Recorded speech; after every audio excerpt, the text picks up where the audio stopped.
What is up, everybody? Welcome back to another YouTube video. My name is Mike, full-time media seller. Today I got 5 ways to make you money faster and make you more money selling on Amazon FBA when it comes to media. The first one has us at the storage unit.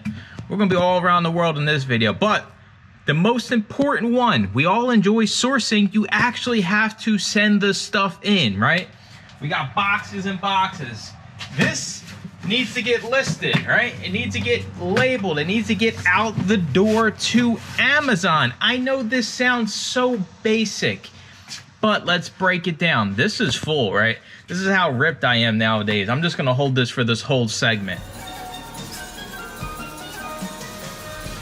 We're gonna reprice items 20 times a day, undercut by 1 penny. You can fit roughly 90 DVDs, so 90 cents, 20 times a day, you're looking at almost $20 in possible potential profit. You are losing every single day this box sits around. You source it, you gotta get it sent out. All the YouTube members, if you don't know, we got a membership, $2.99, less than 10 cents a day, cheaper than a Happy Meal anywhere in the universe. I give you 2 weeks. If you're part-time, full-time, 2 weeks to get this stuff out of the house, out of the apartment, the garage, the storage unit. You can't sell it if it ain't listed. I know we all enjoy sourcing, but listing it and getting it out is so important. I can't emphasize this enough. If it's just sitting here at the storage unit, we are never going to make money. And not only are we not making money, the money we spend on this, it's just sitting there doing nothing for you. So you actually are losing money by going and purchasing inventory and never sending it in. So get your stuff sent in. I will see you guys for tip number 2.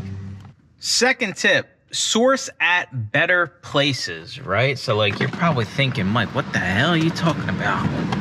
Well, America's favorite pastime, the wonderful Goodwill thrift store. Everybody loves it. You can go in, you can find $1 million items. I haven't even gone in here yet, and I know I'm gonna find nothing. And I stopped here just to record this part of it because the next stop also is gonna be like a part 2B. But we're gonna pop up some ridiculously overpriced items that they have in this Goodwill that after I record this, I'm gonna go in and take a photo of because this Goodwill sucks and most Goodwills suck.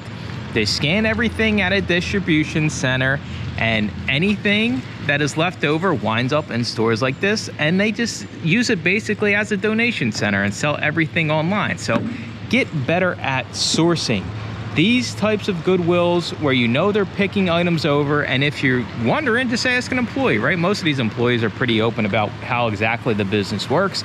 That's how I find out. You donate something at this Goodwill, it doesn't go to the sales floor here. It goes to a distribution center that looks everything up and then it gets redistributed to the store. So Goodwill is not the answer. Do not rely on these types of chains, and you will see in the next step exactly what I'm talking about. But hey, look, I proved my point, right? Because you guys probably seen quite a few items pop up that are just ridiculously priced. And this Goodwill, I mean, the one time they were selling like an empty can of Monster Energy drink for $5. I shit you not. It's just crazy to me. So see you guys on the next step.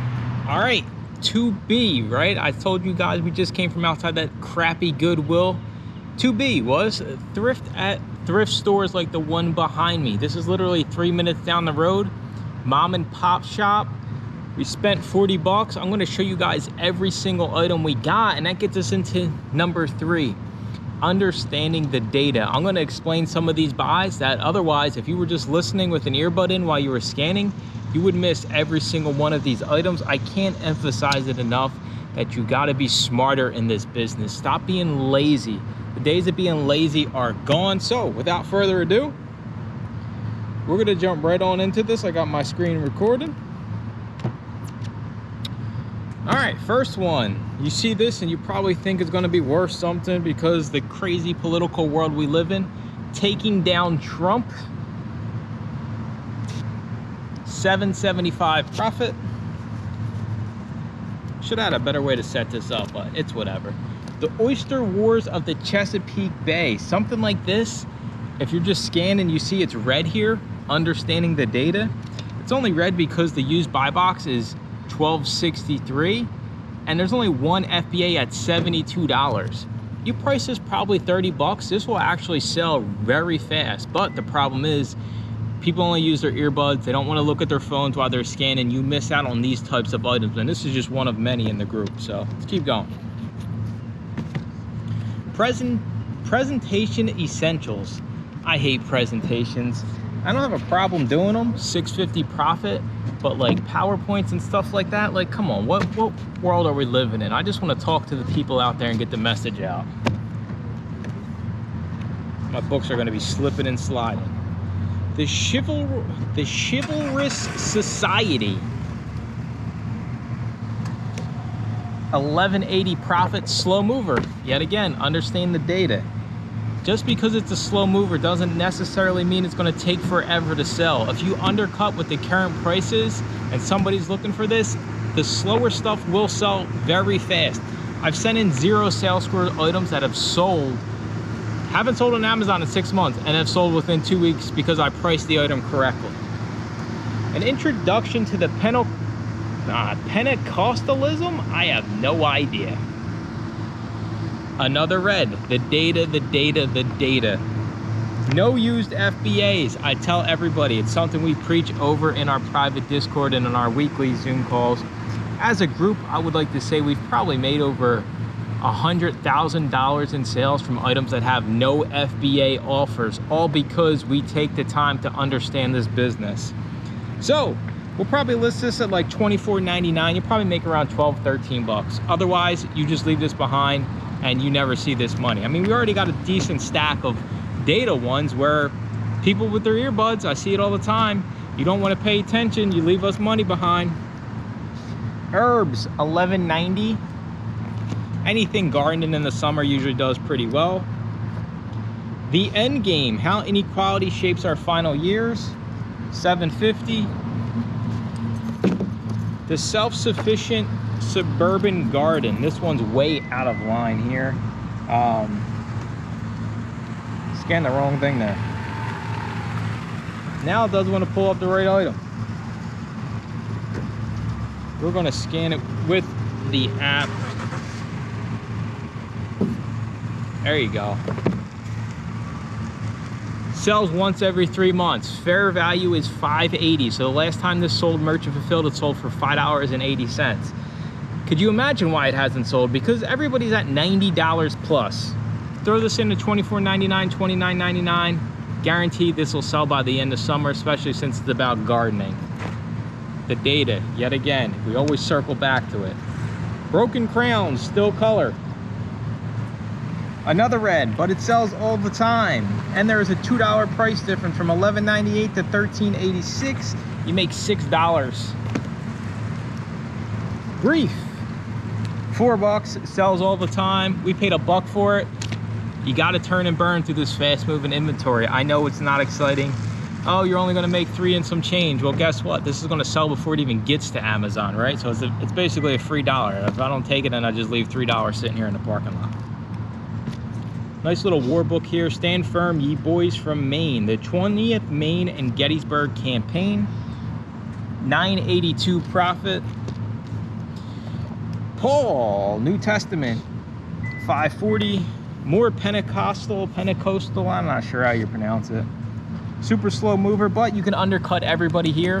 Go down $22.99. This should sell fairly quick. Even $19.99, you still make 10 bucks. The Big Picture, $6.62. The last book we have is Together in Glee.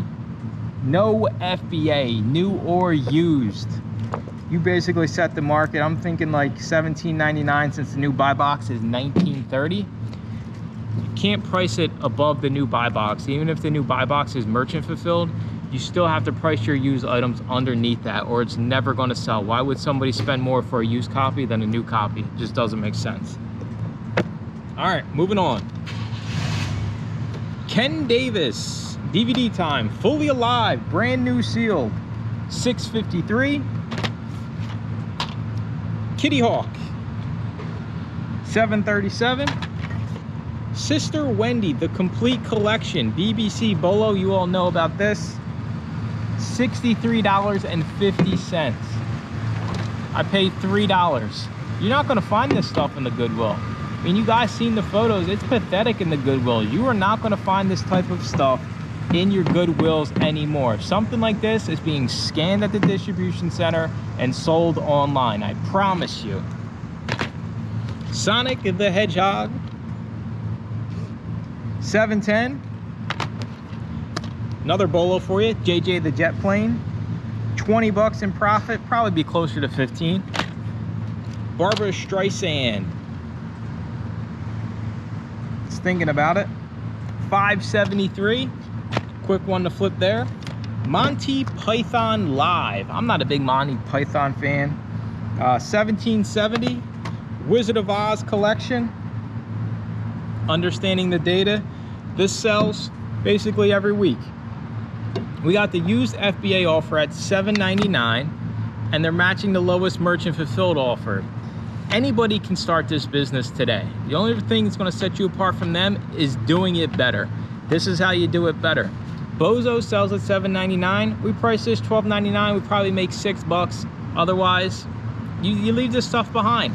I can't preach enough how much of this reject inventory I'm sending in on a weekly basis.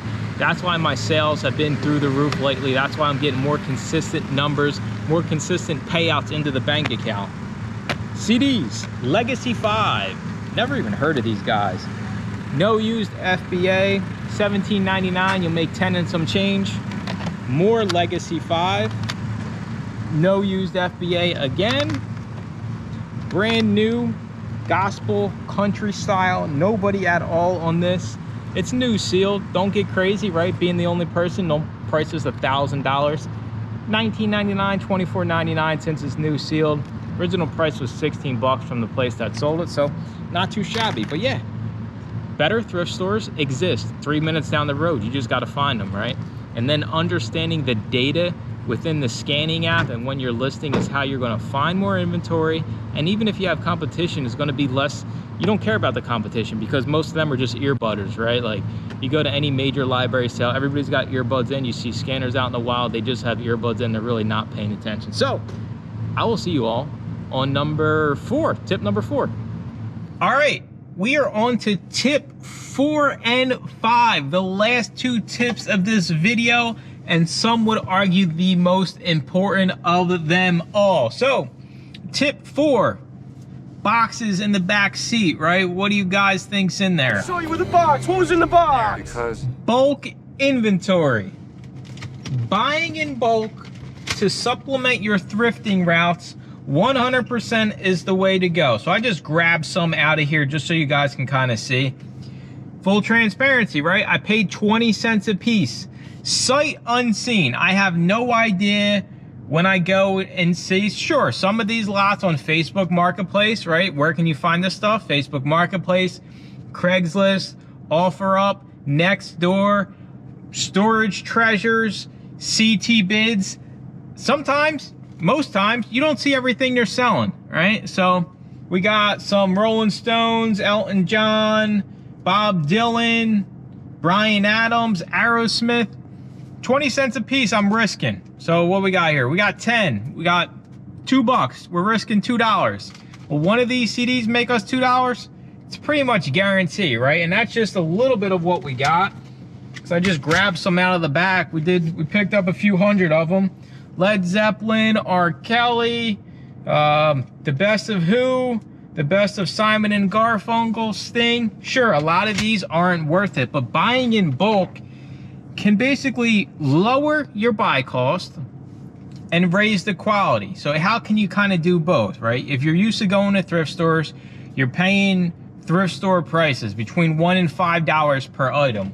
Well, when we're paying 20 cents a piece, even though we don't see it, our buy cost is a lot lower than if we went to the thrift store. Now, the argument is always, well, how long is it going to take you to get through hundreds of CDs and DVDs? You got to have processes in place. But when you're buying from somebody, right, as you can see just from those ones I named, lots of people take care of their collections, and usually it's kind of the same stuff, right? The Aerosmith, there's probably some Journey in there, some Led Zeppelin, a lot more Bob Dylan. The stuff you buy directly from someone else, as long as it's not picked over, right, you want to make sure you're not buying from other resellers. There's ways you make sure it doesn't say great for reselling, or all the red flags we've talked about in the channel and over in the group for years now. You can 10x the amount of inventory you're sending in while lowering your buy cost. So I'm telling you to spend less money to make more money. I know it sounds scammy, right? Just saying that together, it's like, this sounds like some kind of scam, but I can't say it enough. The more inventory you scan, the more profit you're gonna find. The more inventory you can buy at a lower price, the more profit you're gonna have going into your bank account at the end of the day, which gets us to the last tip: being consistent. I got a trunk full of thrifted items. I got a back seat full of a bulk pickup. I got another bulk pickup tomorrow at the library. I don't care. It's not library. It's library, like you go pick a berry off the side of the road. L-I-E-B-E-R-R-Y. That's how we say it over here. You gotta be consistent. I know I'm even guilty of this. I'm gonna fall on the sword here, because I'm the guy that's like, hey, I do this for 20 hours, 25 hours a week, and I do 10K in sales. It took me years to get this business to this point, and even now I'm putting in more hours than I used to, just to kind of see how far I can scale this. But it all comes down to consistency. We talked about tip 1, sending things in, right? You gotta be consistent with that. You gotta be consistent getting the better thrift stores, not the Goodwill. You gotta be consistent across every aspect of this business. And unfortunately on YouTube, it's kind of pitched to you in a way where it's almost get rich quick. But anybody that's really been doing this business and has seen progress knows this is a 1 year, 2 year, 6 months on. You got to give yourself a real shot. You're not going to be making thousands and thousands your first few months, but we can't talk about that on YouTube because that's not exciting, right? I'm not going to get, the views if I tell everybody, hey, give me 12 months and you can make a few $1,000s. You got to think past that. And the people that are doing the best today are consistent across the board and understand every aspect of the business. You got to be consistent within. You can't be the super thrifter and not be the super box sender. You can't be the super box sender if you're not the super thrifter. It's got to be all the way across the board. So that's my 5 tips. I appreciate you watching. Make sure to comment, like, and subscribe, and stay tuned for more useful videos. Bye-bye.